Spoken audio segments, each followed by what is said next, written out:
Hey everyone, this episode of The Poison Lab, which is going to help bring some fantastic research from the North American Congress of Clinical Toxicology to a much bigger audience, is sponsored by NMS Labs. NMS Labs has delivered millions of expertly conducted, innovative, esoteric toxicology tests for reference laboratories, hospitals, drug development companies, industry, and others. Their menu has over 2,500 tests, and it's designed to augment the testing available through your organization. As a CLIA-certified, CAP-accredited, leading toxicology lab with more than 50 years of experience, if you need drugs of abuse testing, therapeutic monitoring, or exposure assessment, NMS Labs can help. Okay, on with the show. Hey everyone, super quick note before the show. Thank you to everyone who came to check out Gotta Pick 'em, the toxic mushroom game at NACCT this year. If you got yourself a deck, you haven't read through the website yet, or you just want to have someone walk through it with you to explain all the concepts and how to play, there is an explainer video at www.gottapick'em.com. You can find it on the rules page, or just search in YouTube, how to play Gotta Pick 'em. So grab your deck, hit play, and I hope you have an absolute blast. Hey everybody, you are listening to The Poison Lab, a show about poisoning from people who manage poisoning. I'm your host, clinical toxicologist and emergency medicine pharmacist Ryan, and this episode is once again coming to you live from the North American Congress of Clinical Toxicology, or NACCT 2025. If you've listened before, you know that NACCT is one of my favorite events of the year. It's not just the research. I think everything about the conference is honestly so much fun. It's the people, it's the events. In fact, on the train ride down to NACCT, we actually recorded a great episode of Stump the Tox and tried out a brand new toxicology game called Tox Wavelength with some of the toxicologists who just happened to be on the train with us. That full episode is actually already up for the supporting members as a thank you, and you are going to hear a teaser of it at the very end of this show. So check it out. Wait to the end of the show if you're interested, and you can hear what this new game is. Now, back to NACCT, or NACCT itself. This conference is where toxicologists from around the world gather to share new research, challenge old dogma, and swap stories that change how we triage and treat poison patients. And just like last year, I packed a microphone and spent time in the poster hall interviewing researchers right at their posters. A warning for the audiophiles: yes, I can reduce some of the conference floor buzz, but not the excitement in my own voice when I am shouting after too much conference coffee and not enough sleep. So I do apologize for that in advance. I might sound very excited at some of the posters. If you were in the room, I promise it would kind of feel normal, but here we are. Now, before we dive in, I do want to thank some people. Absolutely everyone who came up to me to say hello at the conference. It is always so energizing to meet listeners. This year, there were tons, including people who actually flew in because they first heard about NACCT on this podcast. So shout out to my friends in Oregon. I think you know who you are. It was so cool meeting everybody. I can't tell you how incredible it is to see this community come together, and I feel lucky to meet so many bright people every year. If you do see me at NACCT in the future, don't be shy. I usually have a few Poison Lab stickers in my bag as a thank you for supporting the show. Honestly, I almost ran out this year. And a special thank you to everyone who stopped by to check out the poisonous mushroom card game, Gotta Pick 'em. There is probably no better group to test play a poisonous mushroom game than a bunch of nerdy toxicologists. We sold out immediately, and I had so much fun playing with people, but you can still grab a copy online at gottapick'em.com. Thank you to everyone who played and let me snap a photo of them. Okay, let's get to the reason we're here. The NACCT abstracts. This is my favorite part of the year because the research presented here really pushes the field forward. I only had time to cram in 11 interviews for this episode. That means you're getting just a taste. Yes, these are some of my favorite research posters that were done this year, but make sure you check out the full set of abstracts that are published in Clinical Toxicology to get the full spectrum. I promise you will learn something. There is a link to it in the show notes. This year, I also had the privilege of serving as the abstract chair for NACCT. So I got to play a hand in actually selecting some of the abstracts for acceptance and helping pick out platform and lightning sessions. And I know there are a lot of gems. So to start this show, actually, you're going to hear a brief conversation from myself and my abstract co-chair, an absolute legend in toxicology that many of you have probably heard of, or at least cited some of his studies on high-dose insulin, Dr. Jon Cole. And we're going to highlight some of the big picture themes from this year's research. Then I'm going to dive straight into poster interviews. And I'll admit, I did gravitate this year towards drug side effects and toxicities from natural therapies or iatrogenic errors. These always shine a light on preventable harms. And I think it's important to show that signal, even if it's just a case report. That means about 7 of the abstracts this year are case reports. But I also packed in a couple of comparative research studies that help answer important management questions. So we'll kick off the show covering amlodipine triage with a study that's going to help us figure out, number one, how much amlodipine do you actually remove with plasmapheresis? And another study that's going to tell us when you should start to get worried about your amlodipine overdose. When are you calling that ECMO team? Then we're going to move on to some other interesting case reports, including some safety data about just exactly how much calcium you can give in an amlodipine overdose. What happens when you give an opioid-naïve patient a massive dosing error of an ultra-long-acting buprenorphine and how you manage that. Some new and interesting toxidromes associated with MALA or metformin-associated lactic acidosis. What the real dangers are of naturopathic remedies like taking iodine to make your baby grow or injecting ozone into your blood that's outside your body and putting it back in your body. There's some pretty interesting stuff, like some observational case series to help us triage chronic methotrexate poisoning, or just how much does hypokalemia impact your alkalization in salicylate poisoning. And finally, we will cap it off with some acetaminophen discussion, looking at some new data covering fomepizole and acetaminophen poisoning, as well as whether or not you really need to start NACCT in those patients who show up with elevated LFTs but no detectable Tylenol level. What would NACCT be without a little Tylenol? Sometimes I think the A in NACCT stands for amlodipine and acetaminophen. Now, that is a lot of topics. Check the show notes to see timestamps for when we start talking about specific abstracts, and they will all have a number listed to them. That is the number for where they are in the manuscript, which is linked in the show notes, in case you want to pull up the manuscript and read it yourself, which I highly recommend. So, whether you made it to the conference this year or you're catching up from afar, this episode will give you a front row seat to just some of the great research that's presented every single year at this conference. Let's get to it.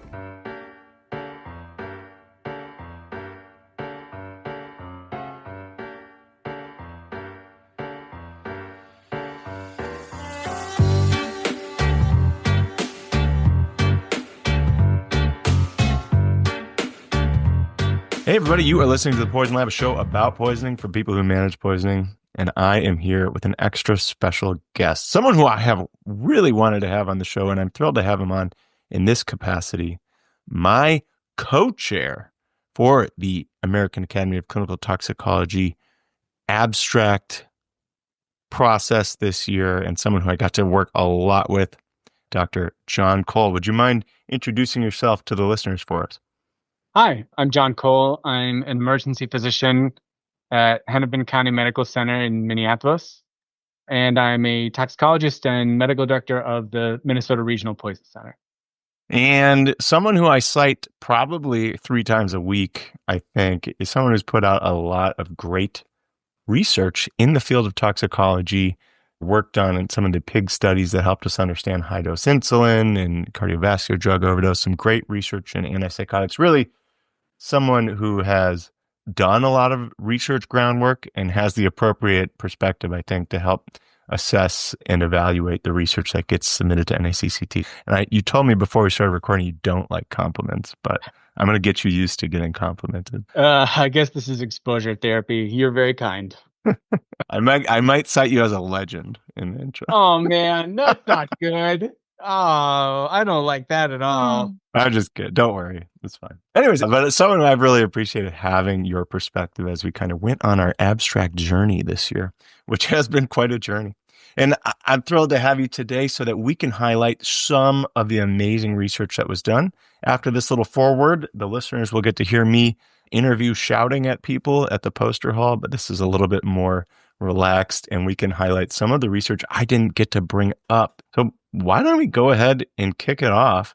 And Dr. Cole, you had a couple of abstracts that you wanted to highlight that you really thought were great additions to the research this year. Did you want to bring up the first one? Yeah, the first one actually comes from your institution.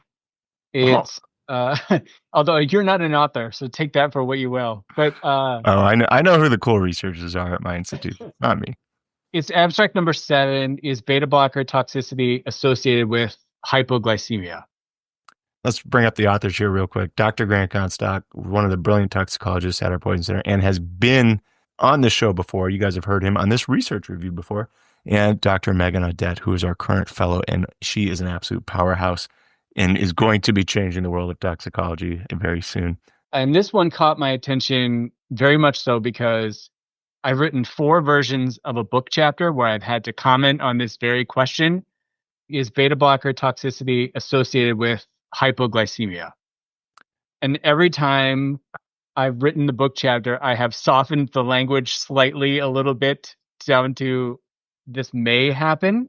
But I got taught this dogma too, that beta blockers are either strongly associated with or even cause hypoglycemia in poisoning, and that we need to be extra careful about it. And people love to make compare and contrast tables. It's often how we learn in medical literature, and that's one of the things that people often use to teach differences between beta blockers and calcium channel blockers is the beta blockers cause low sugar, the calcium channel blockers cause high sugar, and that's a way you can separate them.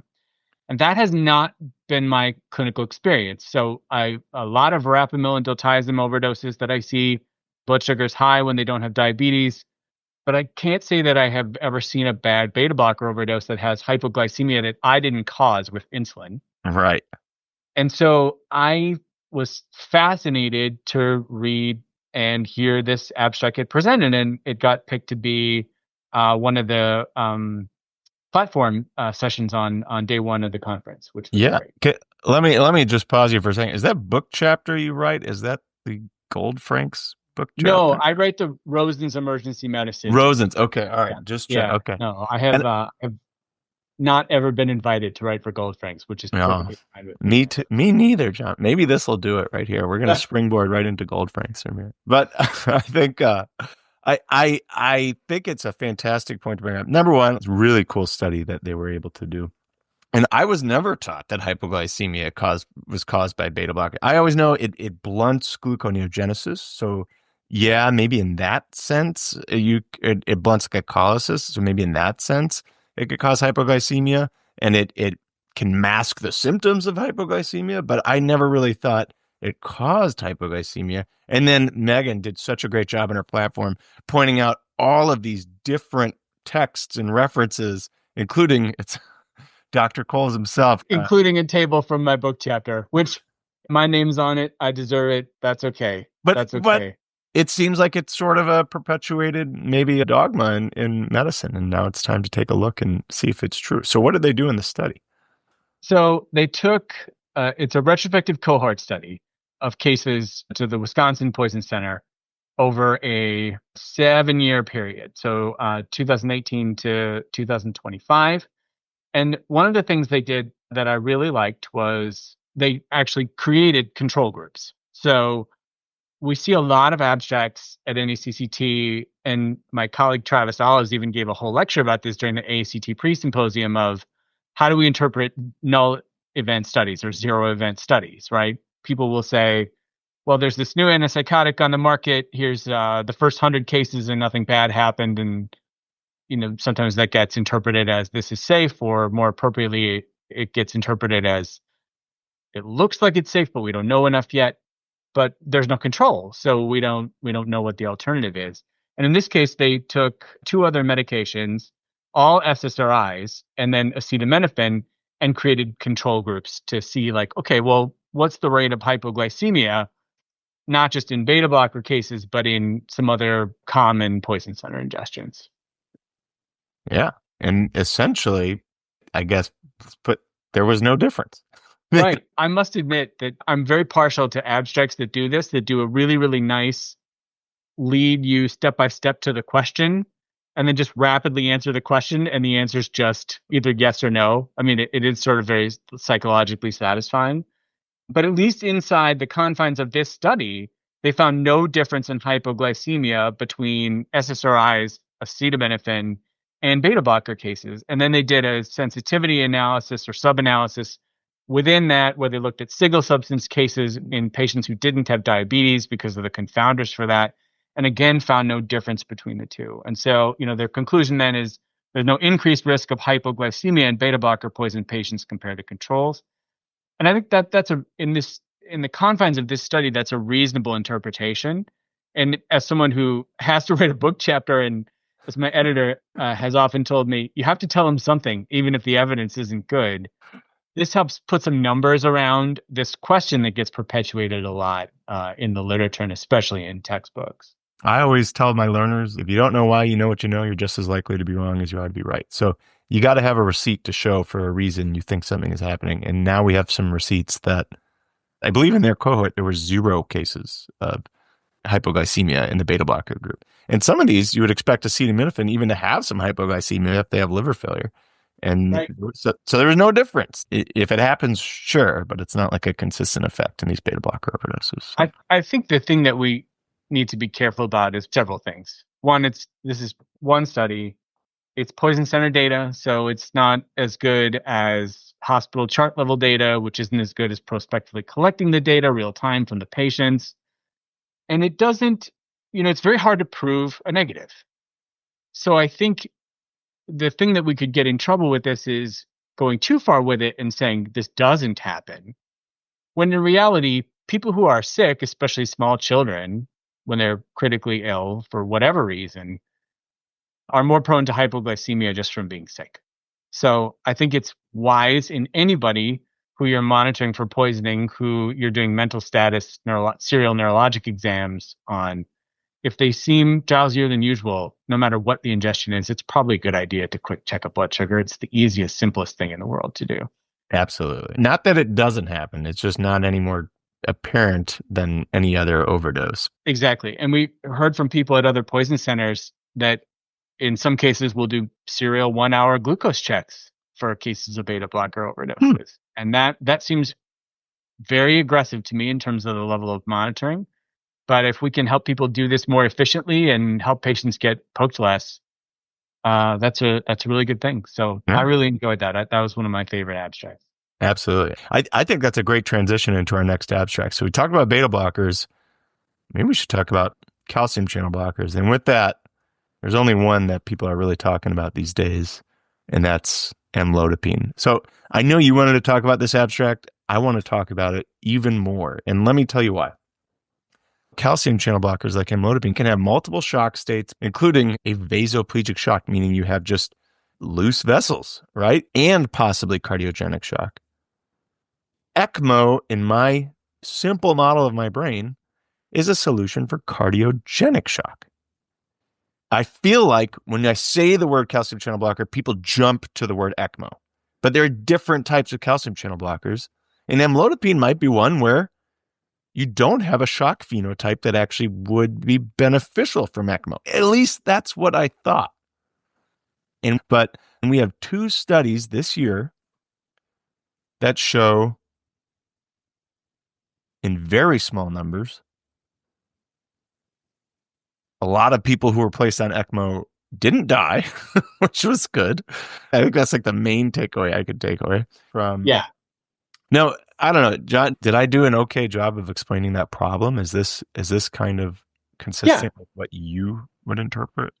I agree. I think on a larger scale, we're all struggling with amlodipine right now. The Oregon folks did amazing work at the meeting. Lots of other centers had abstracts about amlodipine poisoning too. Everything from triaging it to how better to use ECMO. I mean, if there was a a poison that really was the star of the poster session. It's amlodipine, because there's just so 13, many.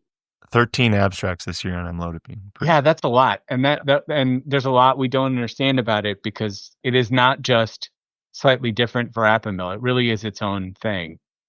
I think one of the common mistakes that people make about amlodipine is that not all amlodipine overdoses are the same. Some of them do have really terrible cardiogenic shock, and some Right. of them don't have any cardiogenic shock. But both of those patients can have a MAP of 40. And I agree with you. I think those should have different treatment. And then you add in the data about sepsis and the swine models there, and ECMO doesn't look like it would be a great therapy for distributive shock, mechanistically, and also some of the existing evidence. That's why it's a really important question to address. And yet I think every center that does both tox and ECMO has had a bad amlodipine overdose that, whether tox recommended it or not, got cannulated and did well.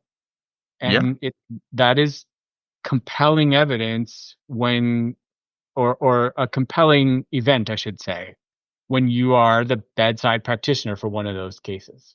Yeah. And I think this is important data because mechanistically, at least in my simple physiologic model, just like you said, it doesn't always make sense that ECMO should be used. There might be other strategies first. But for a while, and I think this is changing, people would see a calcium channel blocker, and sometimes we would get patients transferred to us cannulated for ECMO within a few hours of ingestion, not even that hypotensive. They were just expecting them to tank.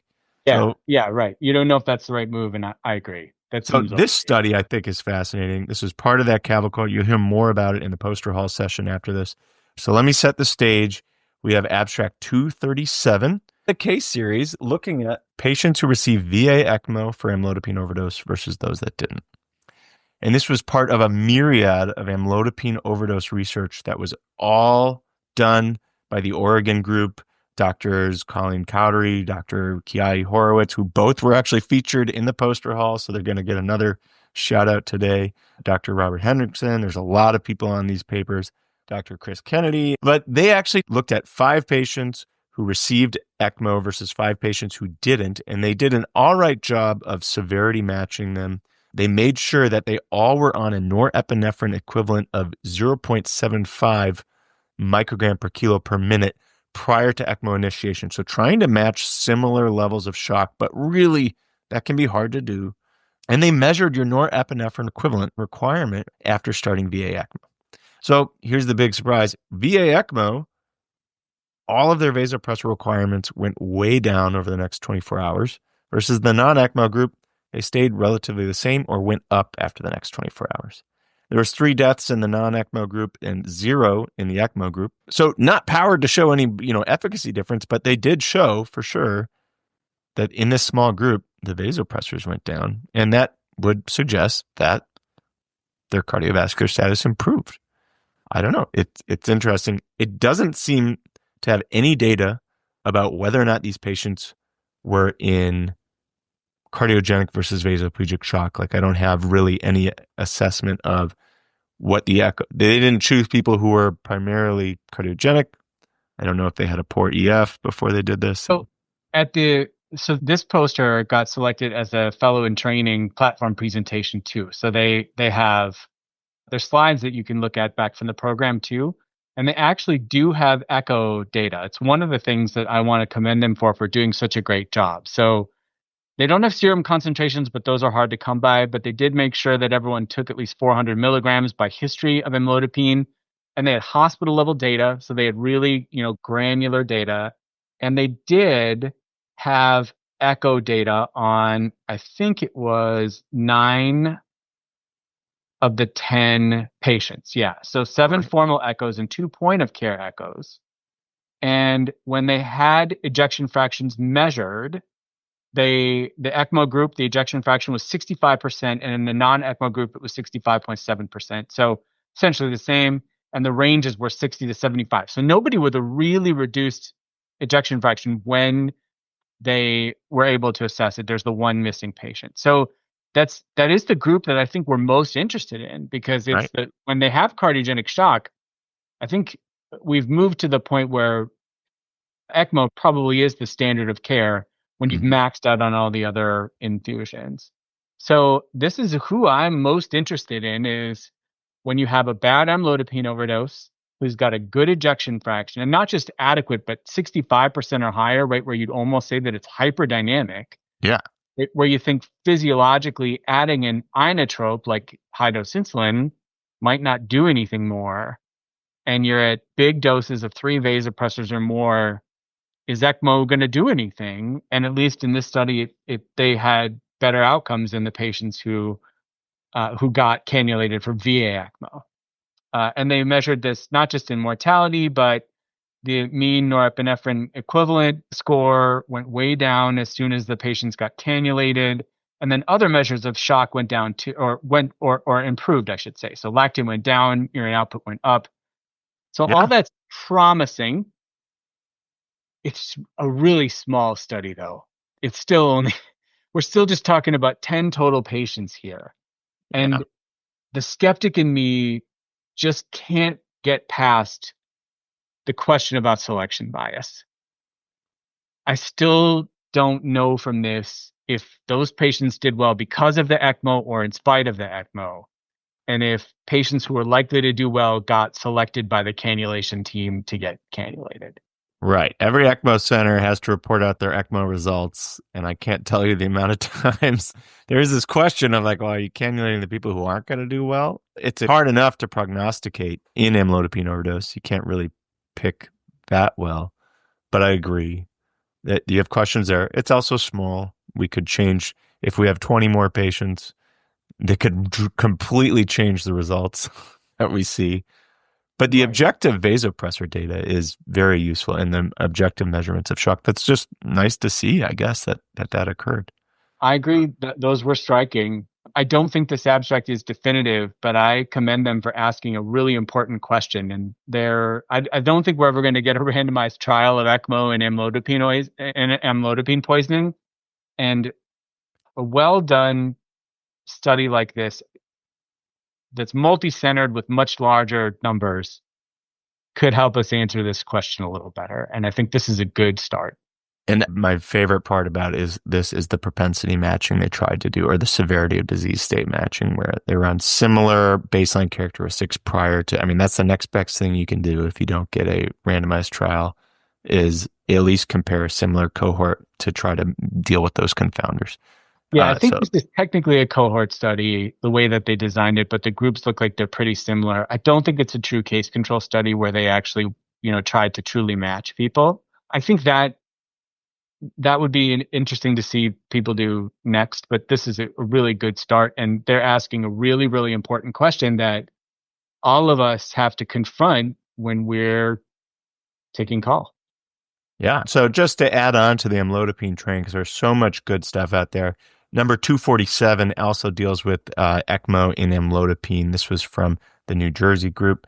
And this was a case series demonstrating that out of 8 patients who were put on ECMO for amlodipine, 7 of them survived. There's no comparator, so it's very hard to say anything. But it's just more data that they're not dying. I don't know. That's a relatively, you really got to look at who they're including, but a lot of people are looking at this. And then there's the other problem with amlodipine we run into too. And there was a lot of research on this year. What do you do when somebody calls you because they took double their dose of amlodipine? And this is kind of a challenging thing because obviously, as you can see, people can get very, very, very sick. That's almost always in intentional ingestions, but from a double dose. Some people might drop their blood pressure a little bit and develop some hypotensive acute tubular necrosis or something. So I'm just going to do a quick shout out on 2 abstracts this year. The first was, the first author here is Joanne Freeman, Amlodipine Double Dose Therapeutic Errors Reported to U.S. Poison Centers. A couple years before this, we had a resident look at all of the double doses in all of NPDS, our National Poison Data System. And they found a few drugs that were more likely to cause problems than others. Cardiovascular drugs are obviously one of them. This one looked just at amlodipine. And what was interesting is that this tends to happen most often in elderly patients. But most patients in this cohort were managed outside of a healthcare facility and did not have any serious outcomes. So there's been no major effects or deaths from a double dose, but there were some moderate effects, meaning some people had maybe needed fluids. It might have been reversible hypotension, maybe it wasn't. But there are at least a small subset in there that maybe they could have an outcome we don't want, which is maybe hypotension. So number 27, abstract 27, dosing on the edge, unpacking inadvertent amlodipine ingestions reported to a single poison center. This is from Tiana Patriarca, Will Rushton, and Jess Rivera, who are all over at UAB, a great group over there. This was another therapeutic area amlodipine study, but a little bit more granular because they use poison center specific data. And just like the takeaway here, single substance exposures to amlodipine did not lead to significant medical outcomes when taken as a double dose or as a single dose in a naive patient, which is great. Patients with multiple ingestions, so amlodipine plus other things, were at greater risk for admission to ICU level of care, and elderly patients with higher rates of polypharmacy were especially at risk. So there were some patients who wound up in ICUs, but I think when it comes to these double dose scenarios, they highlight this really well.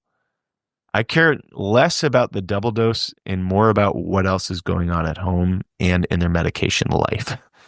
A 65-year-old who's on several antihypertensives and other medications and, just had their Lasix titrated up and then took a double dose of amlodipine is a little bit more frail than the person who was just started on amlodipine for hypertension 3 months ago and accidentally took a double dose and is on no other meds. I think a lot of it comes down to what sort of monitoring do you have at home and what else is going on at home in terms of past medical history. It doesn't necessarily unmuddy the water. It just helps me remember there's other things to assess at home other than what was the dose they took when considering referring in somebody for an accidental double dose.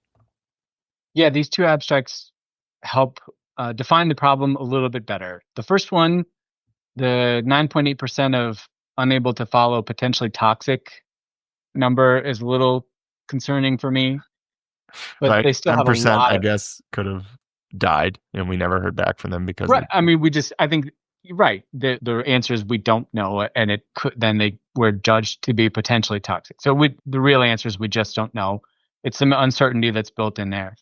And same thing in the next one. There's the number still is not such that the rate of hypotension is rare enough to say that this is just a universally safe phenomenon.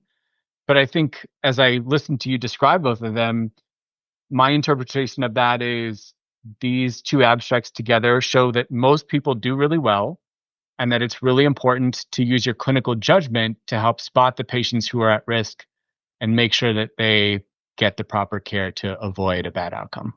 Yeah, because it can get fatigue, almost referral fatigue. You send in every one of these and they all do fine. You start to wonder what you're doing.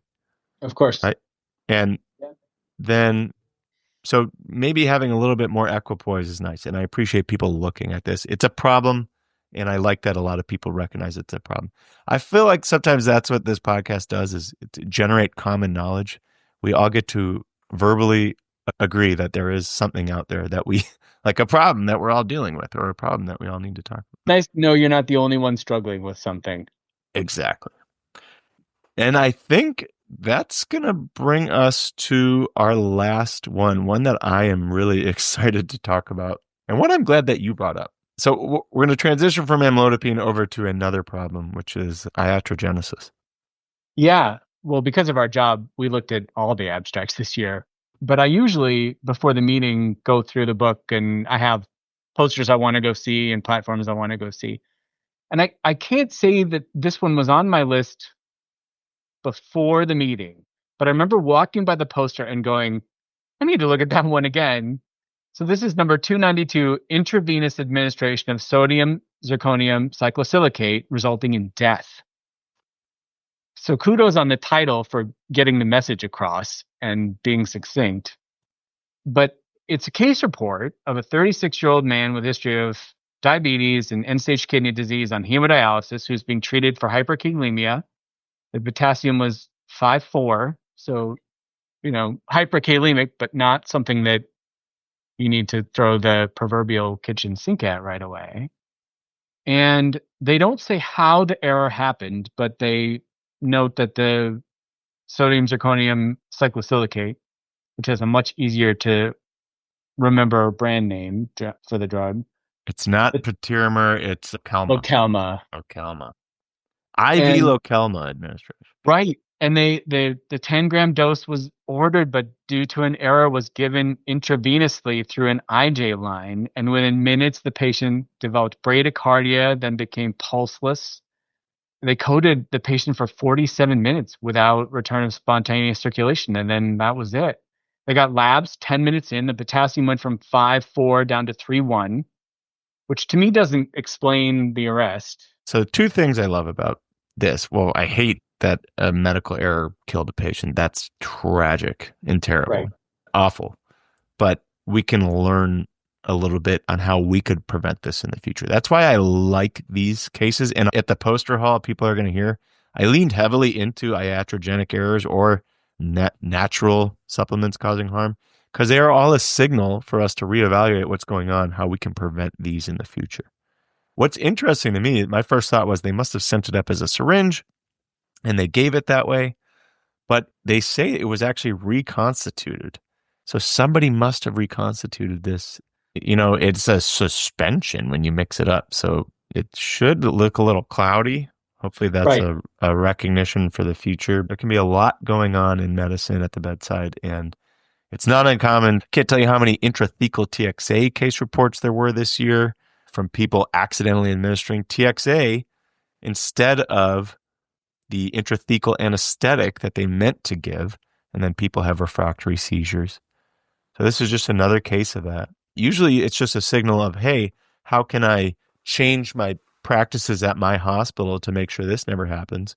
But on top of that, they also found some interesting data in this, because you would expect some unique electrolyte changes with giving a cation exchanger, and none of them really happened. They did get a lower potassium when it was given IV, but there's also like 1,600 milligrams of sodium in that, and their sodium didn't really go up.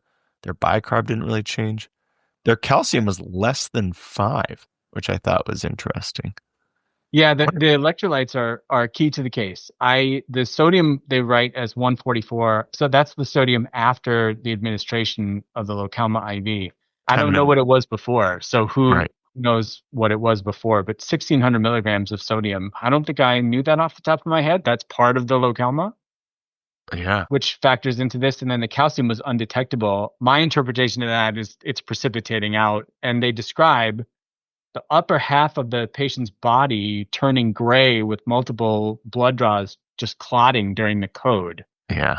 It makes me think that there's precipitate happening and clotting that's associated with it. But just it's a really, really tragic case. I'm glad that they shared it, because this is an important thing for all the rest of us to learn about to prevent from happening in the future. I'm the physician at my hospital that sits on our medication safety committee, and human beings are just sort of limitless in their capacity to make mistakes. Truly, as we know every day through lived experience. Yeah, myself very much included. And it's important to go over each one of these and learn from them to try to make things safer for our patients. Absolutely. I don't think I had this one on my list of things to make sure that never gets given intravenously, or that it could get given intravenously, but I'll never forget this case report. I'm glad they shared it. And look, a lot's going on. I have had med errors. I've had to write med errors on myself. Everybody can do it. It's just another thing to put in our mind. And truly, the best way to do is fix the systems issue. Never rely on a human to be able to do a complex task. Just take the ability of that task to happen away. That's my thought. Totally. Cases like this, I think, are really important to remember too, when we sometimes get into the habit of, well, we don't know if this therapy or this drug works or does anything, but it's quote unquote harmless. And every time you give a medication to a patient, you have the potential to cause them harm from the wrong med or the wrong route or the wrong drug interaction or all the wrongs that can happen. Mm-hmm. I can see how it would be really easy to say, well, this patient's not that sick, but the case 5.4, it's technically elevated.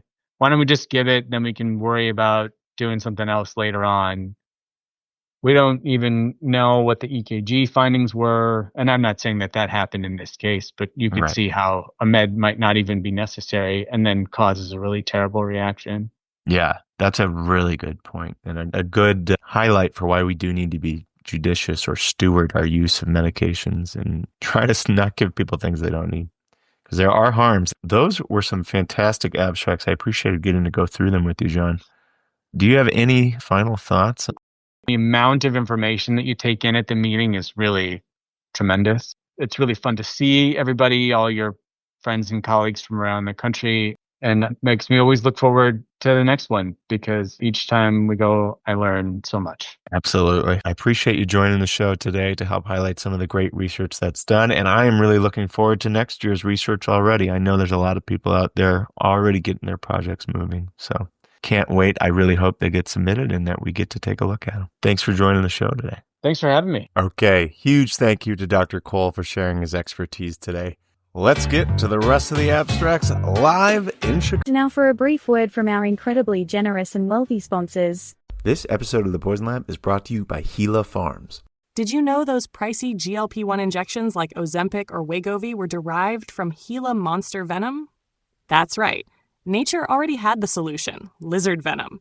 Big Pharma just added processing and probably like toxic dyes or something, and now charge you a fortune for it. The medical industry has taken advantage of a natural remedy for too long, but not anymore. Introducing Gila Farms, the revolutionary all-natural clinic where you just get bit by a Gila monster, just like a little bit, every single day.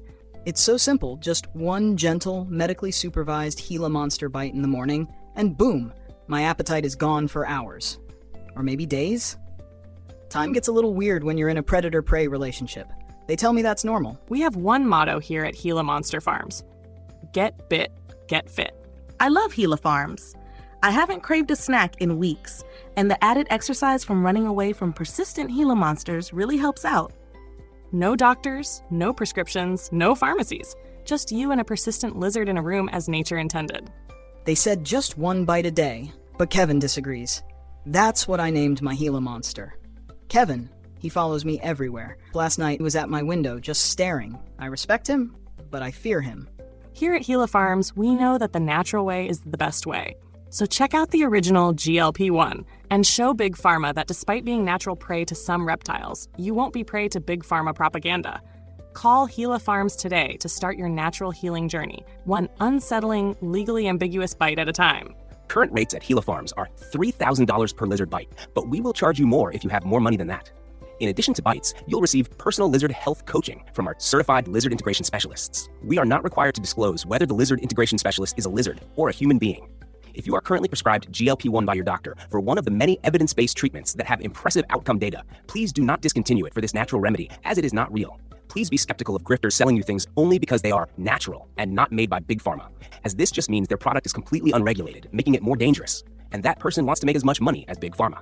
Gila Farms is not FDA approved, both because it is not a drug and because it is not real. At least, we really hope. Side effects may include nausea, involuntary leg kicking, a heightened sense of paranoia, and a permanent fear of rustling leaves. If your Gila monster begins actively hunting you, do not attempt to reason with it. If you manage to catch one, you cannot take it home. They remember faces, and Kevin does not forgive. Gila Farms is not responsible for emotional trauma, increased cardio endurance, or unexplained claw marks in your drywall.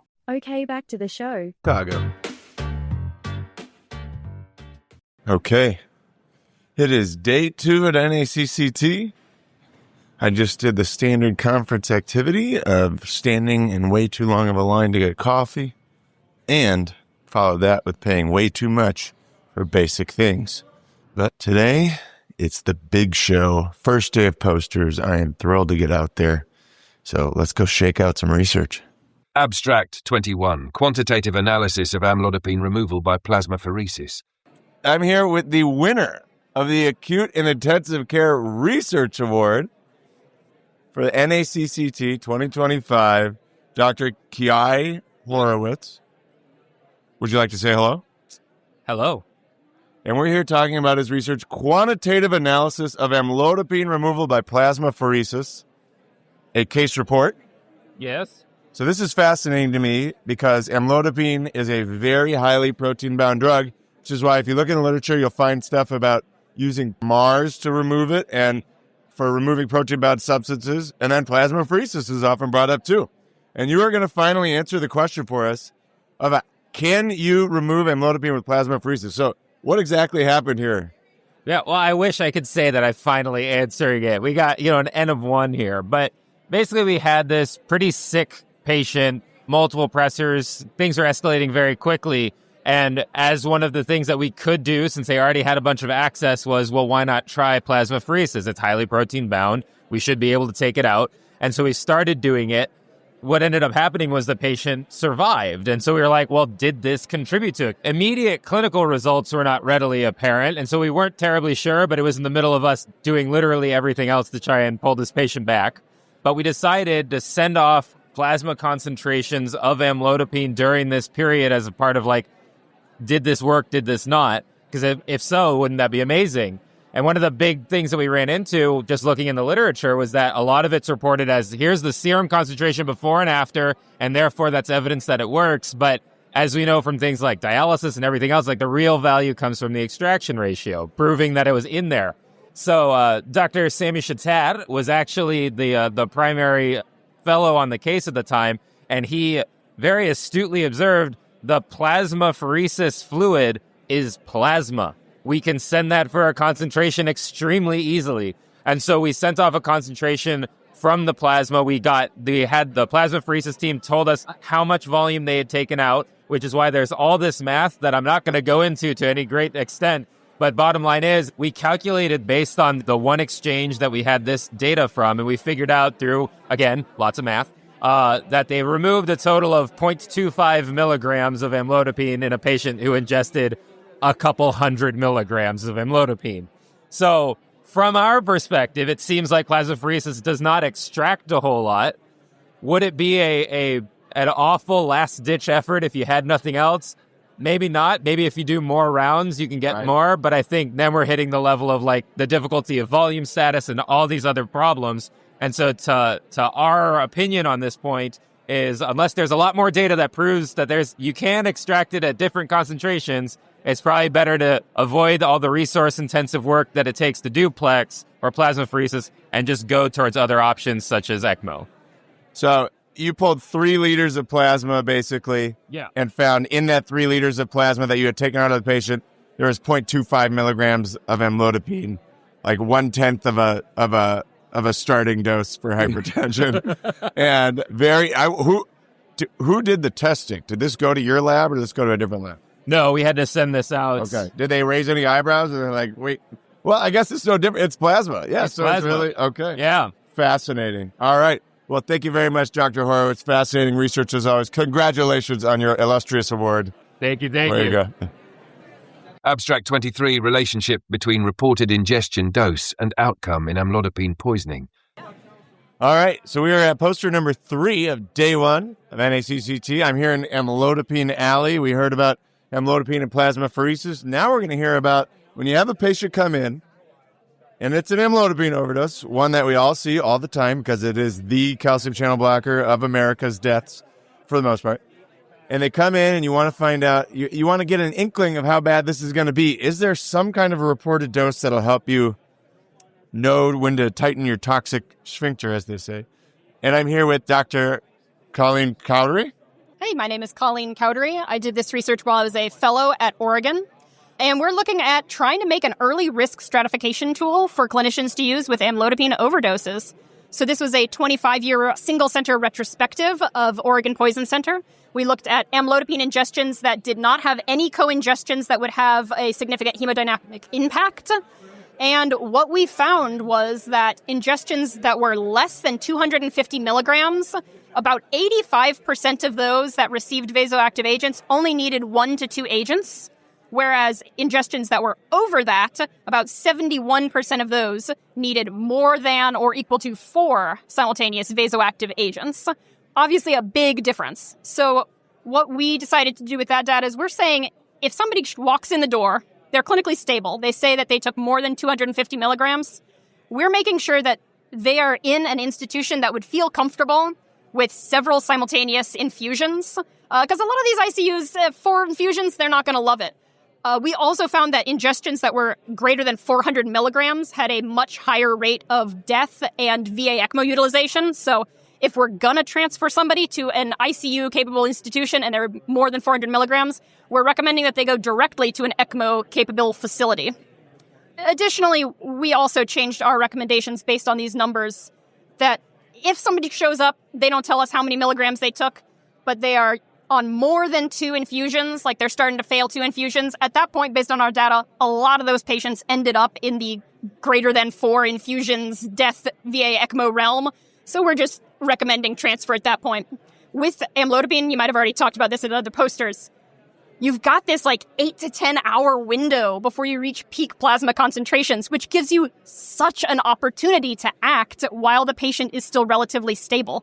If somebody comes in and they've got these ingestion quantities, you've got the opportunity to arrange some kind of transfer to get them where they need to be before they crump.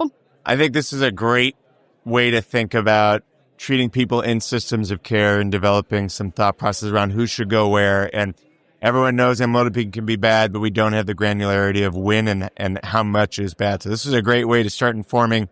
If you're working at a smaller hospital, maybe you guys have an ICU, but you don't have ECMO capability, and you're seeing these larger doses. That's a great time to have a conversation with the Poison Center about, are you the right hospital for them to be at?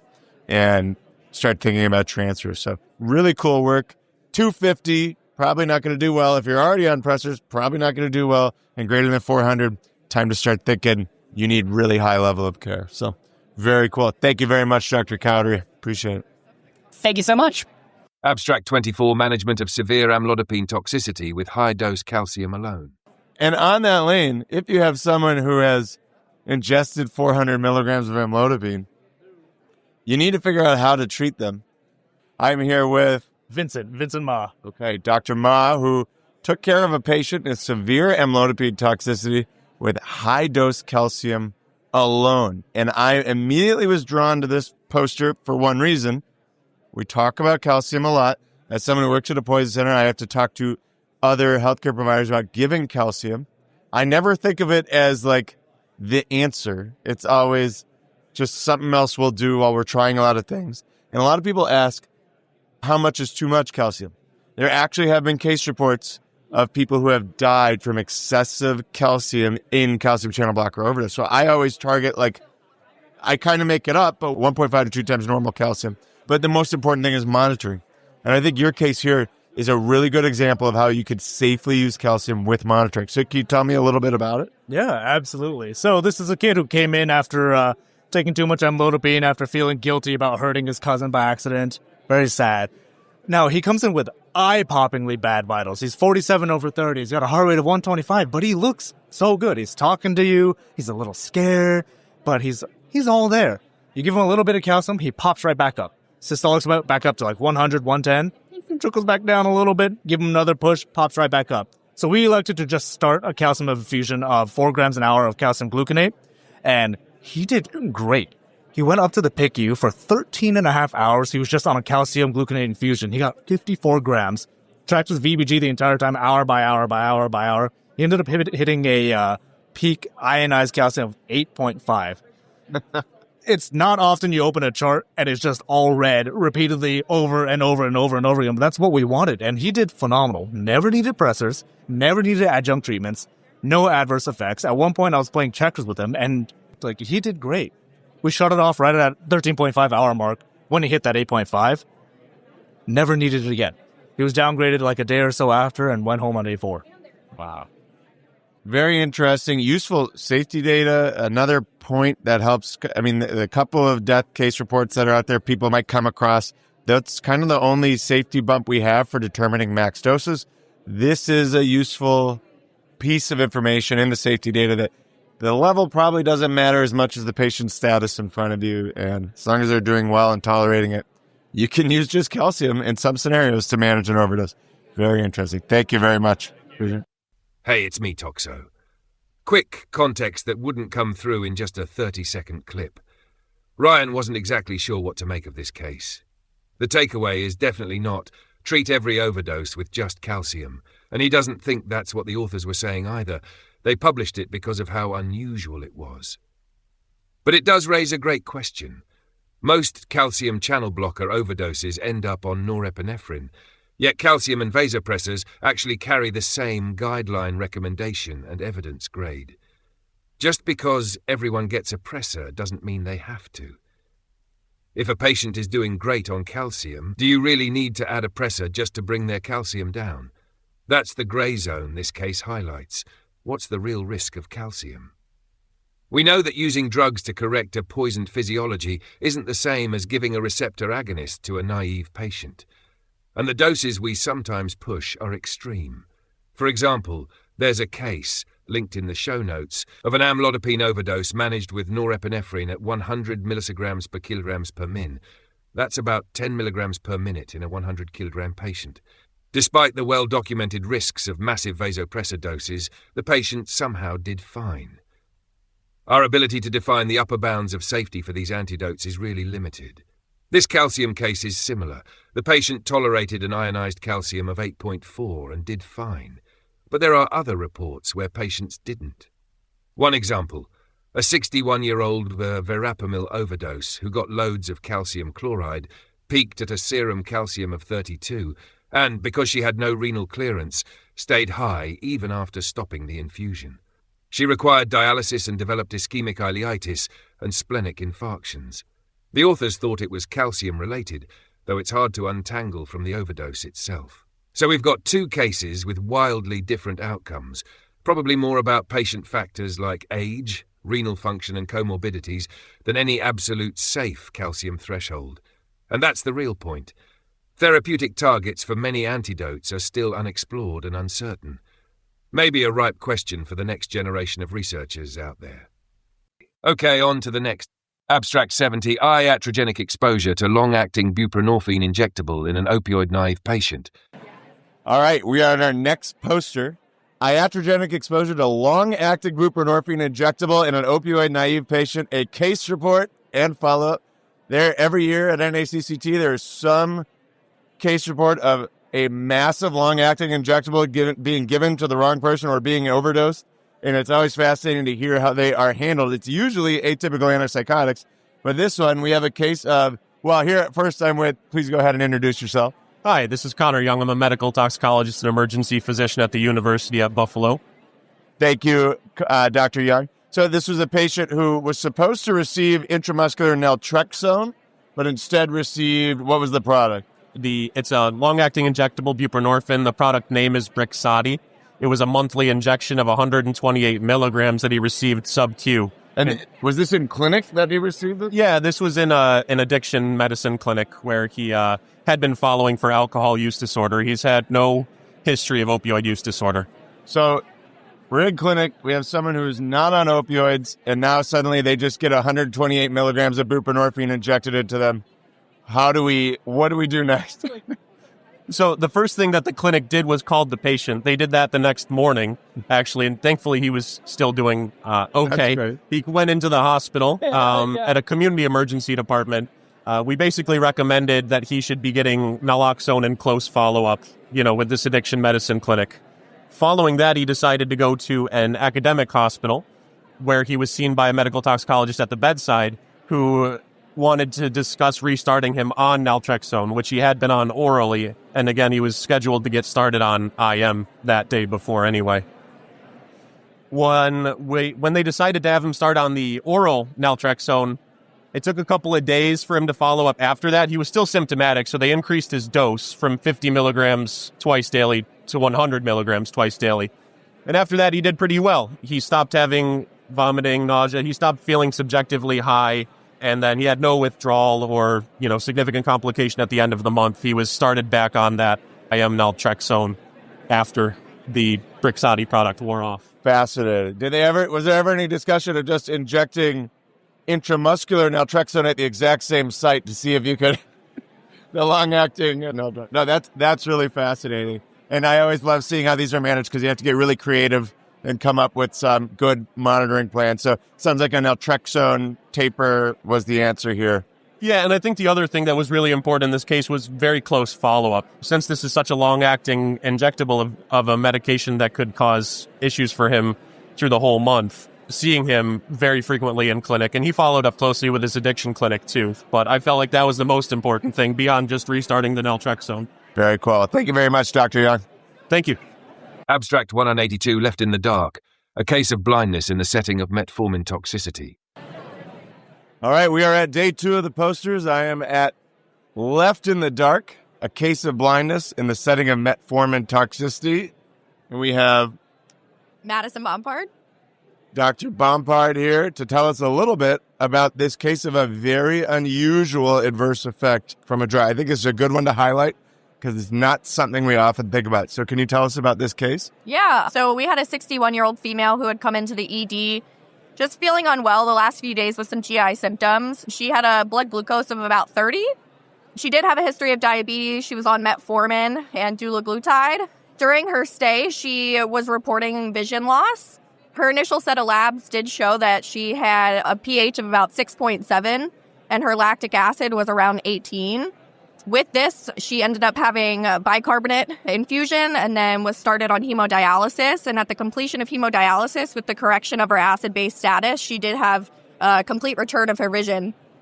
That is really fascinating. And I think there's 2 fascinating things about this case. Number 1, you have MALA, metformin-associated lactic acidosis. She's low pH, high lactate, but she was totally cognitively with it? Yeah, she was. She had a GCS of 15 during her stay. So this is just anecdote. All the MALAs I tend to see are basically GCS3. You know, it's a differential of, is this the worst sepsis we've ever seen in this unresponsive patient, or is it MALA? And this is just interesting to see that they can have bad acidosis but still have intact neurologic function. And then I don't think anybody really thinks about the fact that this is an adverse effect, and it sounds like it can cause blindness, which is crazy. Yeah. So this is, I assume, kind of a diagnosis of exclusion. Was opto involved at all? I do not believe opto was involved. Okay, but psych got better, so they don't need to be in. Yeah. Okay, very interesting case. Thanks very much. Thank you. Abstract 169. Just because it's natural doesn't mean it's safe. A case of pediatric toxicity from topical and herbal remedies. All right, we're at our next poster. Just because it's natural doesn't mean it's safe. We're here with Dr. Aria Darling. Hello. And we are talking about an interesting case of dual toxicity from naturopathic pediatricians. Can you give me a quick summary of what you guys found? Yeah, of course. So this is the case of a 5-month-old female coming in. They originally thought she was septic because she was tachycardic, hypotensive. Someone eventually sent a salicylate level for funsies, found that it was elevated to 31, and sort of the natural progression of events is that we found out a holistic pediatrician told this 17-year-old mom that iodine helps your baby grow. And so then the baby was getting iodine topically and orally, developed a rash for some reason, and then was prescribed. Can I postulate, was that an ioderma rash that they had, or do we know? I would definitely postulate it would make sense to me. And so from there, baby got methylsalicylate ointment prescribed, some eugenol, and calendula oil with vitamin E, developing a coagulopathy, and salicylism. So we actually walked in on the mom giving this cream topically, and we're able to deduce it from there. The baby's fine now, but resolved with urinary alkalinization and n-acetylcysteine. And the naturopathic pediatrician is still, quote-unquote, certified to practice this. As quote-unquote certified as you can be, yes. Yeah. So just obviously, there are adverse harms from things that are prescribed in the healthcare system, but in a totally unregulated system where you have a naturopath telling you what to do, you can have serious effects too, and there's really no recourse or ability.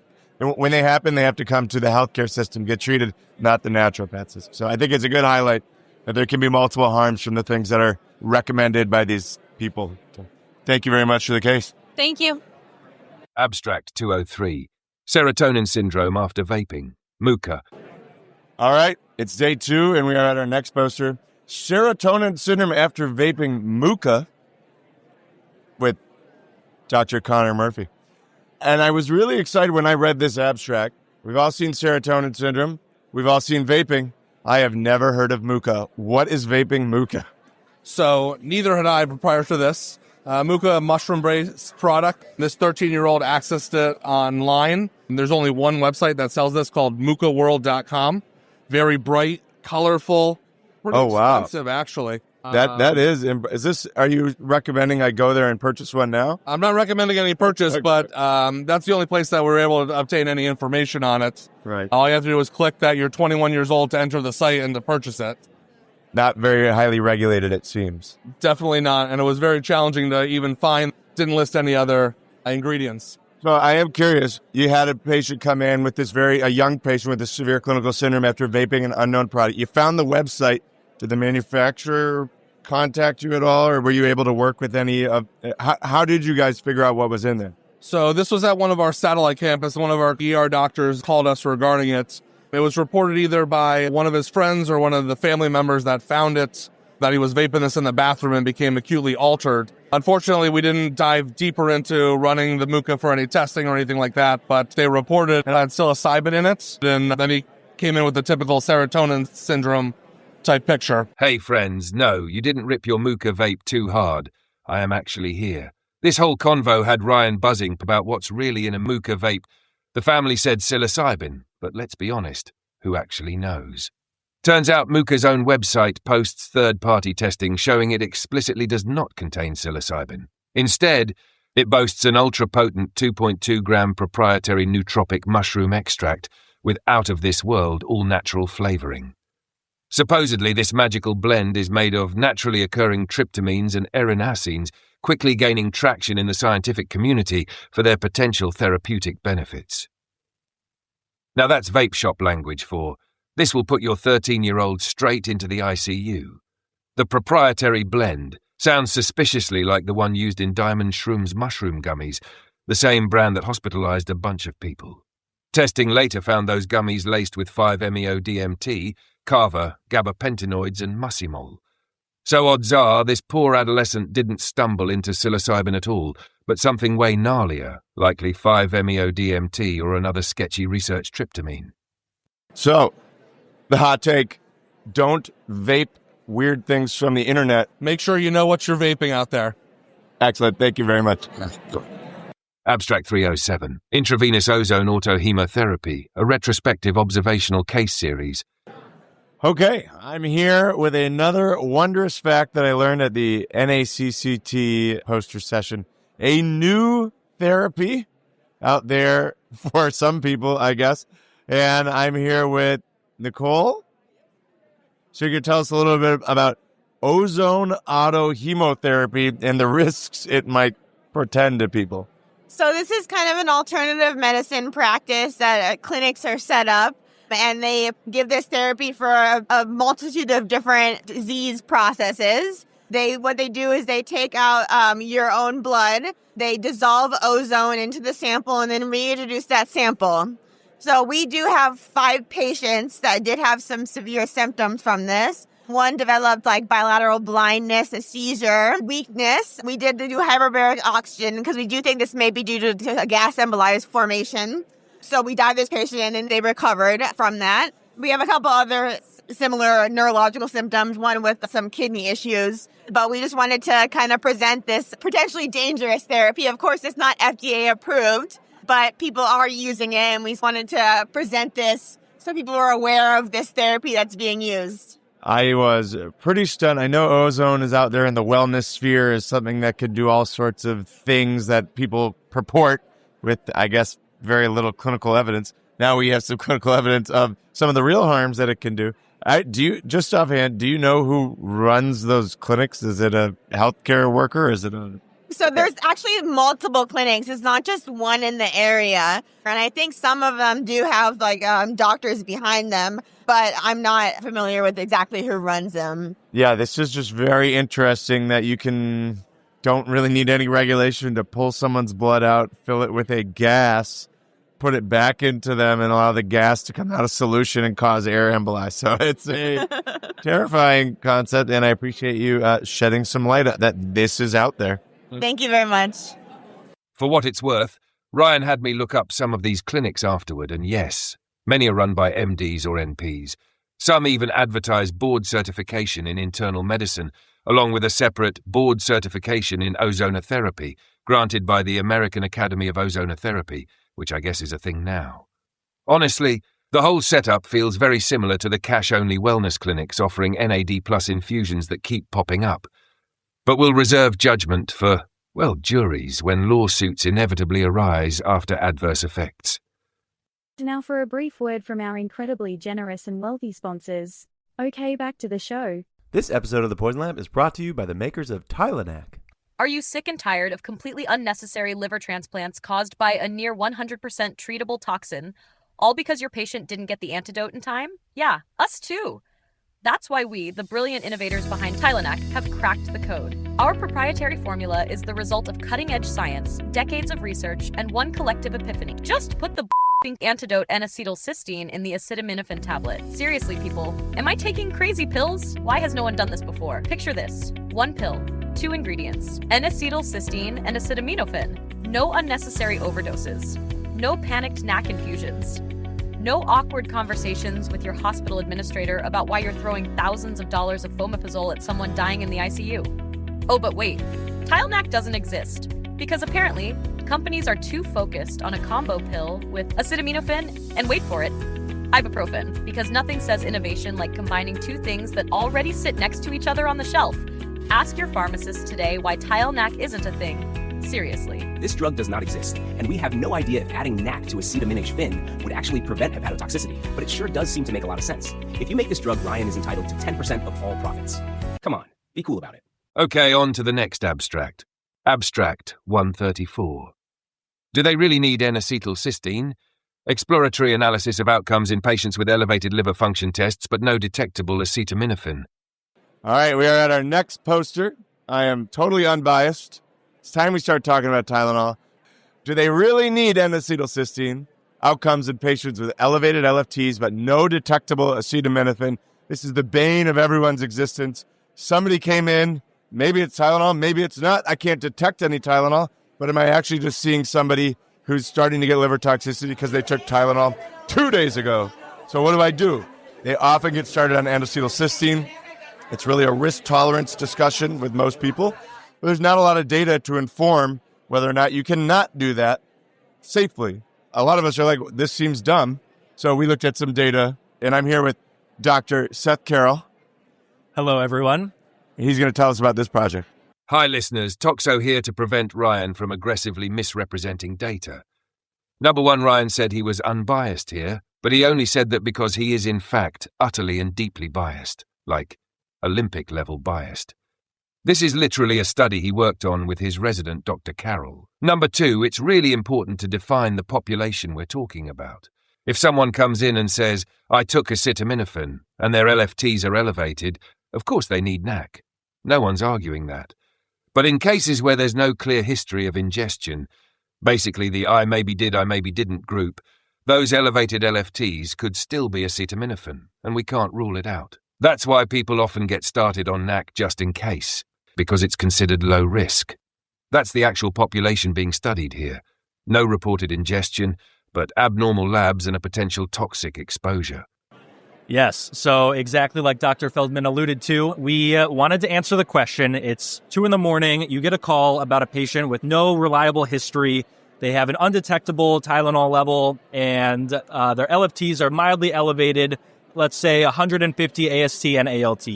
Do we start these patients on NACCT? And so that's exactly what we looked at. We excluded patients who had a single set of LFTs, had initial LFTs greater than 1,000, had APAP levels or initial CK of greater than 10,000. And we collected all of the data, looked at their initial AST and their repeat AST. We wanted to determine hepatotoxicity development. And we define hepatotoxicity as AST, ALT greater than 1,000? Yes, exactly. So out of this whole cohort that wasn't treated with NACCT, how many developed hepatotoxicity? Yes, great question. So in total, we had 91 patients. 88 of them did not develop hepatotoxicity. 3 of them did, but we had good explanations for why they did, such as alcohol use disorder, or in one case, they developed rhabdo much later on in their hospital course. Okay, so when you don't start NACCT, the incidence rate was 3 out of 91, and in that setting, it was explained by other causes. Yep. So it feels pretty safe. I would have to do a confidence interval calculation there. But overall, it seems like the incidence is low. And nobody developed acetaminophen-induced, 0% acetaminophen-induced hepatotoxicity. And when Ryan says no acetaminophen-induced hepatotoxicity, what he really means is nobody needed a transplant and nobody developed clinically significant coagulopathy. You know, things that matter to actual patients. Not just their labs looked funky, but otherwise nothing happened. Exactly, yep. Very interesting. I think this provides a lot of data to confirm anyone's bias if they want to not do this anymore. But more to come. More to come in the future. Any final takeaways? No, thank you for having me on. Abstract 130 Outcomes of acute acetaminophen-poisoned patients treated with and without fomepizole, a ToxIC database study. All right, we are at maybe the most important poster, one of them. This is one I really want to know. I'm here with Dr. Jordan Woolham. Hi, everybody. And we are talking about outcomes of acute acetaminophen-poisoned patients treated with and without fomepizole, a toxic database study. Everybody wants to know when and how to use fomepizole. I think it is liberally overused. There is a very specific population that I do think it has benefit in, which would be late presenters who have just begun to have hepatotoxicity, but that's just my vibes. I'm not going to try. And it does seem like it has failed utility very late into, so in that 8 to 24-hour range in a large ingestion, that might be a good use. But people are throwing it around like water. So I want to know, is it helping when we're using it? And I think Dr. Woolham is trying to answer that. So can you tell us a little bit about this study comparing any acetaminophen overdose with and without fomepizole? Sure thing, Ryan. I guess to start, though, I do like your vibes-based treatment threshold for using it. But yeah, this study, we pulled a toxic database registry looking at all acutely poisoned acetaminophen patients that were entered into the registry between the years 2010 and 2024. Hold on. Just for anyone who's not aware, Toxic is a different database than like the National Poison Data System. It's where toxicologists actually input data. So they all record the data from their patients. It's put in. It's a little bit more granular than you could get with something like NPDS. You can get more patient outcomes from it. Yeah, so being a registered study, we are sort of limited by what is input into it, but it is multi-center, so centers across the U.S. do input into this database. But again, so monoproduct ingestions, acute presentations, they were treated by a medical toxicologist that would then enter this information into the registry. Patients were then cohorted into basically having to have had received NACCT alone or NACCT in combination with our antidote of choice here, which is fomepizole.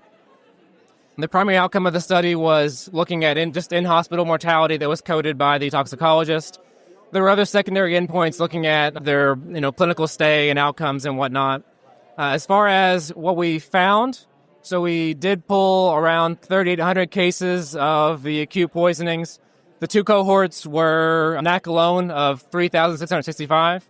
The combo group was 124, so there was some mismatch there. When looking at the baseline demographics, probably not surprising to you all, the combo group had a greater degree of illness, likely attributing to them trying to use a dual therapy there to get any sort of added benefit. There's also a larger proportion of high-risk ingestions in that group. As far as what a high-risk ingestion is, for those that don't know, there's varying criteria for it, but generally it's a ingestion quantity of 30 grams in an adult, a initial level of 300 or greater at the 4-hour mark, or double the treatment line for the rheumatic matthew nomogram, and then 300 mg per kilo or greater in kids. As far as the actual outcomes go, there was a greater risk of death in the combined group, so an odds ratio of 359. So it kills you. Yeah, unfortunately. No, I do think it was just, again, relating to the higher degree of illness those patients had, and that trend continued for the entire registry cohort, so there's a greater degree of acidosis, hepatic injury, other coagulopathies, etc. What was interesting, though, is that we did try to perform some small subgroup analysis. And so we did look at those high-risk ingestions to try to normalize the degree of illness that the patients might have had. The p-values went from significant to non-significant, so the odds ratios did sort of narrow. And then, relating back to what you mentioned at the beginning, this is not chronic cases. These are not chronic cases. This is not repeated therapeutic ingestion. It's only acutely monoproduct poison patients that we have. So really excellent. And I think what this study does for me is actually highlight how it will be impossible to really prove retrospectively whether fomepizole has use, because every time we use it, if we're going to use a real life assessment of its use, we're almost only reaching for it in the already high risk patients. So you're always going to be comparing a sicker cohort to a less sick cohort. And it's very hard. NPDS data, you cannot piece out ingestion risk status. You don't know if they were late presenters. Toxic data, maybe you could do that. I actually don't know. But it's very hard to piece out all of the other levers that you could pull in a Tylenol ingestion that influence your outcome. So just looking at fomepizole is tough because you're usually looking at a sicker population. So this is maybe the largest study I've seen comparing the two, and we still only have 124 NAC and fomepizole patients. And even then, we're not able to appropriately propensity match. So it's just going to be, we got to get that RCT. Yeah. We got to get it. But I appreciate, obviously it didn't kill them more. It was just associated with being used in the sicker population, which is a great, it's a great way to also think about what do we need to do in the future for research? How do we control for that? So very cool. This ignores the dosing aspect. What dose do you use? How long do you run it for? When are they clinically well? Can I just give 1 milligram of fomepizole? That would be great. So more to come. I appreciate that you're looking at it. Doesn't change anything yet, but it's good to see. It's good to see. Thank you very much. Abstract 295, an evaluation of onset and resolution of complications after chronic methotrexate poisoning. I am here with Van Quach. Hello, this is Van. And we are talking about an evaluation of onset and resolution of complications after chronic methotrexate poisoning. Chronic methotrexate poisoning is the bane of anyone's triage existence because we don't really know when people are going to develop symptoms. We don't know at what dose they'll develop symptoms. If I took a double dose, is that bad? I don't know. What if it's 3? What if it's 4? When do I care? And the problem is you have to care because people die from this. Chronic methotrexate is a lot more concerning than acute in terms of how often I see people get sick, because acute you have saturable absorption. Chronic is where you can really knock things out. So any research looking at chronic is something I'm interested in. This looks like it was a case series evaluating when effects took place after chronic exposures. So you can tell us a little bit about your research? Sure. So this is the single poison center data. Is a retrospective. All the cases I looked into through Toxicology from 2008 to 2024. My inclusion criteria are very simple. I just want to know chronic exposure, like therapeutic error, with known outcome. Everything else I excluded out. Originally, I actually just wanted to see the correlation if the level of methotrexate doesn't really matter in terms of how we manage patients in chronic therapeutic error. However, I don't have enough data to prove that. So I kind of pivot and just try to look into how long it's going to take for patient to develop cytopenia, thrombocytopenia, pantocytopenia, mucositis, versus how long it's going to take them to actually resolve. But overall, it's a pretty small study that I come up with, only 14 cases. The median range of the daily dose in the error range from 10 to 25, so median about 15 milligram. The total days of error usually pretty chronic, about medians about 8 days, range from 5 to 14. That is when usually people figure out, well, I ran out of my medication. I have a lot of symptoms. What happened to me? Why do I keep having sore throat, etc.? And fortunately with us, all the people who have symptoms, we send them to the hospital and we manage to get some level. But the level all turned out pretty low, which expected in a chronic exposure because all the tissue distribution already done. So it seems like level's not going to help you. And what really comes into play here for me is when we hear about these cases, sometimes we get called because somebody had a med error, but they don't have any symptoms yet. And then we have to make a decision, well, if I send you into the ER, I might not see anything yet, so when do I actually get you evaluated? And this is great data to help show that most people didn't develop symptoms for at least 4 days. Now, was that 4 days? The first symptom was 4 days after exposure, and that is mucositis. And that was after they called or after their first tablet of medication? This is 11-day median after the initial erroneous dose. So usually they don't call us until 4 or 7 days after everything has been done. So for one thing we've noticed is that it does take a while. We've started sometimes saying you could follow up outpatient and get labs done in a week, and then we'll know. But obviously if they already have symptoms, like you mentioned, then they're going to go away and they get monitored. So Very useful data to help inform us on how to triage, and Thank you. I appreciate it. Very nice. Thank you so much, Brian. Abstract 325, Implications of Potassium in Salicylism Treated with Urinary Alkalization. All right, I'm here at one of the most impactful research posters of the year. Actually, this is a really interesting one. And I'm not just stopping at it because one of my prior students was the author, but I'm here with Dr. Andrew Yetka, who looked at implications of potassium in salicylism treated with urinary alkalization. So you cannot go more than one day into a salicylate overdose management before somebody says, well, you got to make sure you remain eukalemic because you can't alkalize if you have low potassium.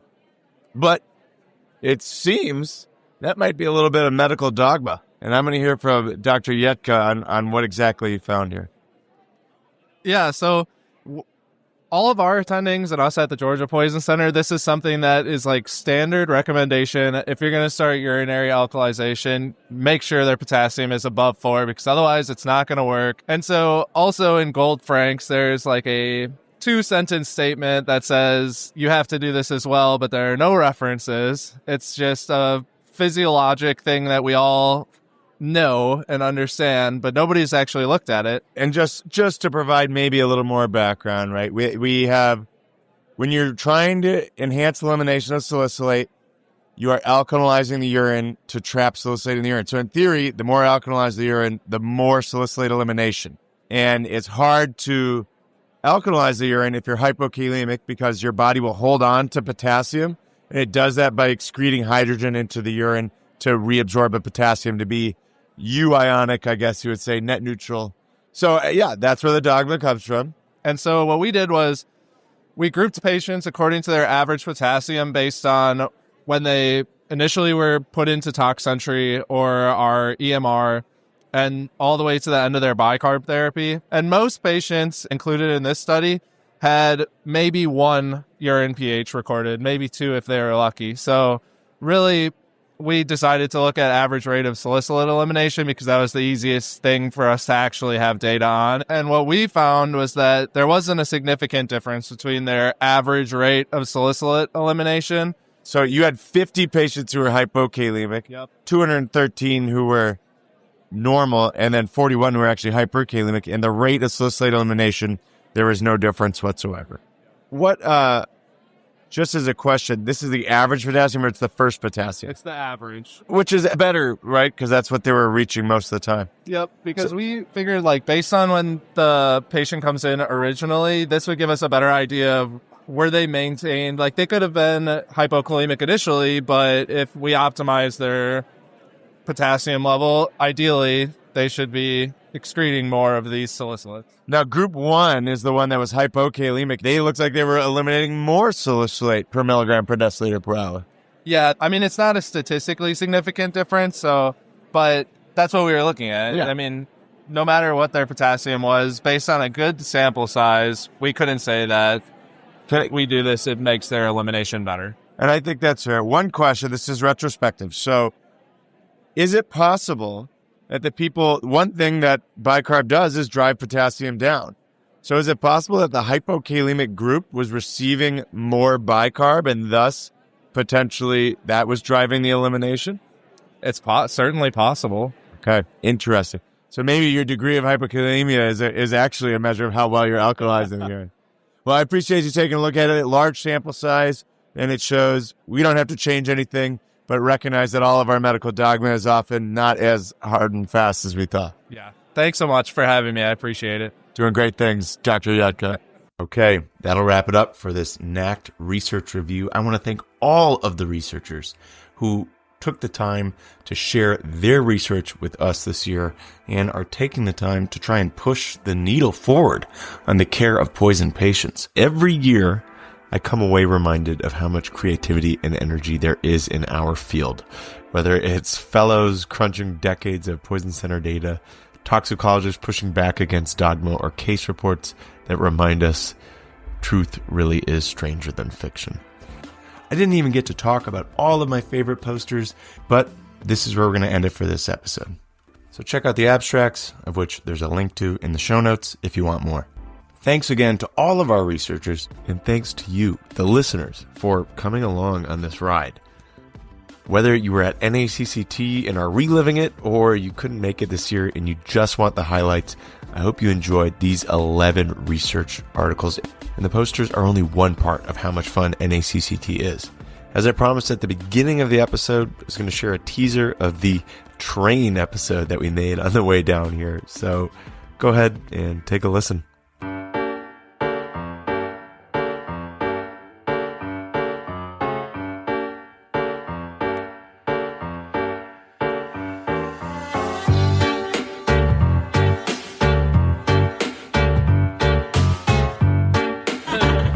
Am I allowed to say you're here? Okay. Oh, there we go. Now we're recording. What did I just save you from? I would have eventually found it, but probably. How much lost content have you been spared from? Truly, the internet is so grateful that I get to put this out. Okay. All right. Where are we, Matt? South of Milwaukee currently. What are we in? No, we're on the Amtrak. And where are we going? Going to Chicago. For what?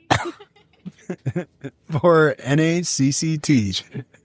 Pried it out of it eventually. Okay, everyone, we are on the NACCT train. So I'm here on the NACCT train, also known as the NACCT train, also known as the NACCT train. And I'm here with three incredible guests. Dr. Damilola Idowu Ellsworth. Hi. A past guest, Dr. Andrew Farkas. Yo. And a two-time past guest, Dr. Matthew Stanton. Hi. So we are on our way to what we call the big show, NACCT. And since we're on the train, we're going to play 2 tox games, maybe 3. Now, Dr. Farkas and Dr. Idowu Ellsworth were surprised into this, and they begrudgingly agreed. But we're going to do tox wavelength. So this is a new game. All right, we got to explain it to Matt. Yeah. So you're going to do a random number generator, 0 to 100 on your phone. It's going to give you a number, and then I'm going to use 4 tox-based questions to figure out what the number is. And I'm going to try to get within 10 points of the number on your phone. Okay? Okay. All right. So do the random number generator. It's cooperative. It's cooperative. So we got... You're not trying to fool him. You guys both win if he guesses it correctly. That's right. That's right. Is this an app I'm supposed to have? You just Google it. So we're going to do tox wavelength, case, tox wavelength, case. Okay. Okay.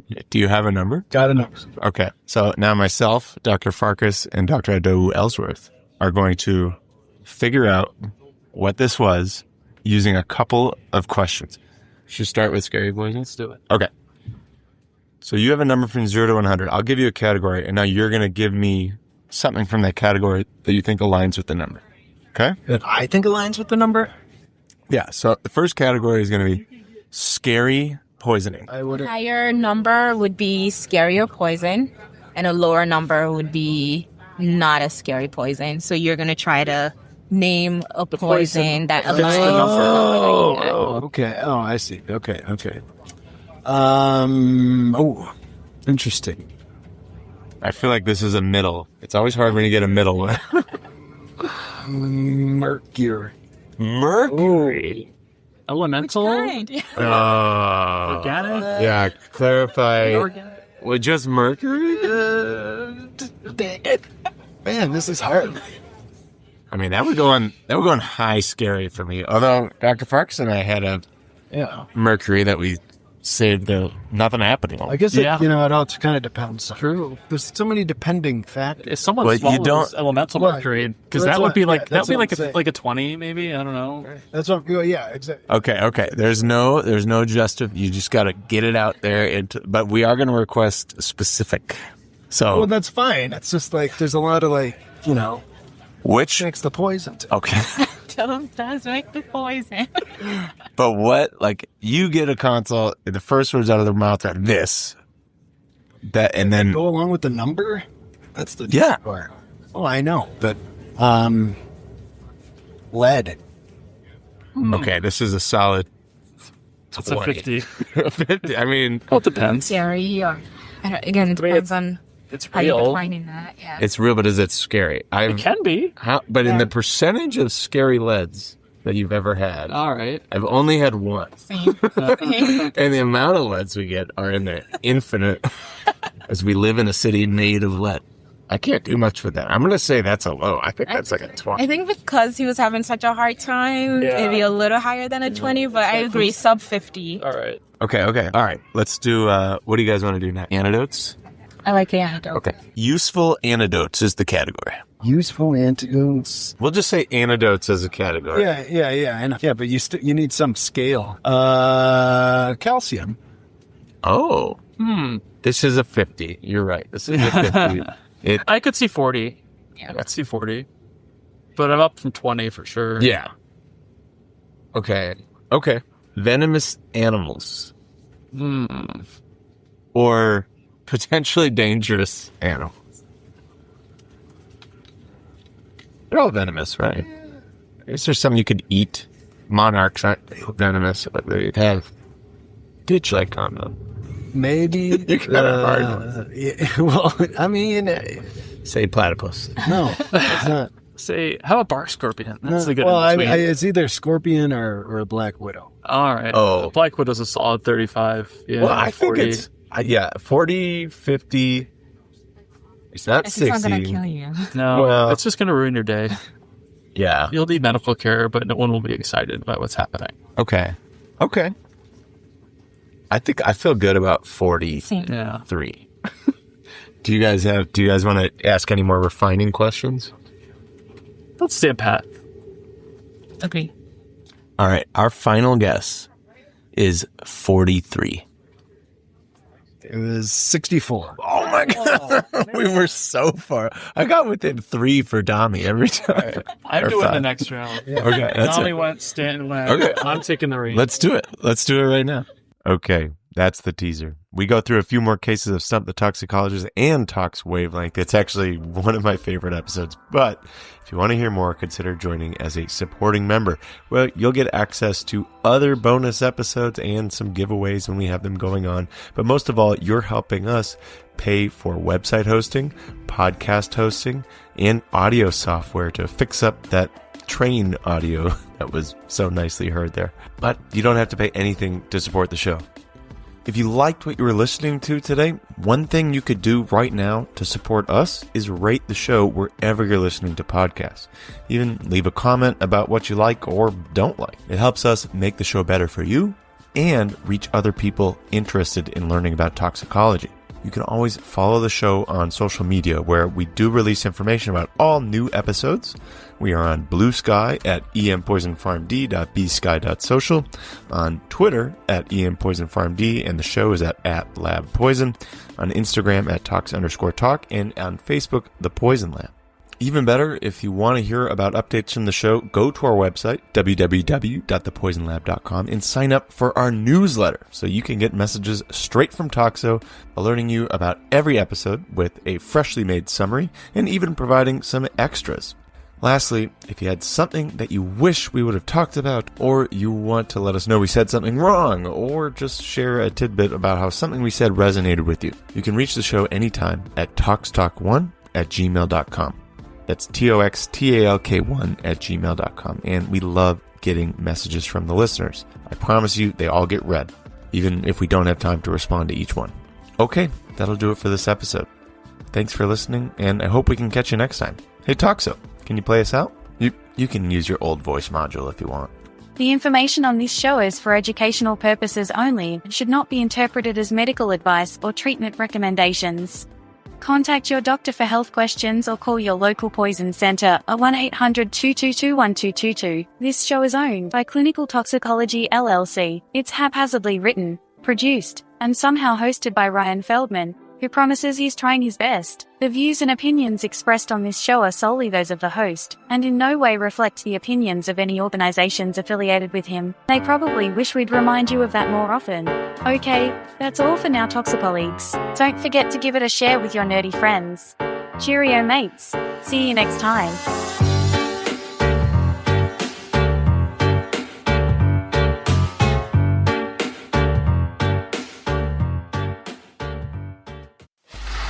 Free audio post-production by alphonic.com. Hey, it's Ryan. The Poison Lab is almost finished with its Poisonous Mushroom card game. Yes, I know that is deeply nerdy, but it is also so much fun and it's sneakily educational. The game is called Gotta Pick 'em, which is named after a mnemonic created by toxicologist Dr. Richard Hamilton. But that's not what this is about. Check out the episode A Mnemonic for Poisonous Mushrooms with Dr. Rob Bassett to learn more. What we are here to talk about is the game, which features over 55 individual poisonous mushrooms. You get dealt a hand of different mushrooms and antidotes, and you can forage one of them. Then you pass your hand to the next player and get a new hand from someone else. You score points by collecting mushrooms with the same toxin in them. And because I'm a huge nerd, the scoring systems actually complement the toxins, where things that cause late toxicity get you points later, chronic toxicity builds up over time. There's actually 15 different ways to score. It's really fun. And you get bonus points by collecting antidotes for the mushrooms, grouping them by specific physical features, or by places they grow in the world. If you've ever played the popular game Sushi Go, it's a lot like that. But instead of collecting sushi, you're collecting deadly mushrooms. And you get to learn more about them because the game was created by people who actually treat mushroom poisoning. It teaches you which mushrooms might be poisonous, basics about identification, where they're located, all the different toxins, their antidotes, and the organ systems they impact. But you don't need to know any of that in order to play. It's actually just a really fun game. I've beta tested it rigorously with my non-medical friends and family, and they all said it was a blast. We're still ironing out production and it's not ready for release just yet, but you can still check it out. Go to the show notes or head to our website, thepoisonlab.com, and look for the Gotta Pick 'em link. It'll be on the right-hand side. There, you'll get to check out examples of cards from the game and sign up for the newsletter, which will keep you up to date on any release information. Supporting members of the Poison Lab are going to get early access and a discount code when it launches.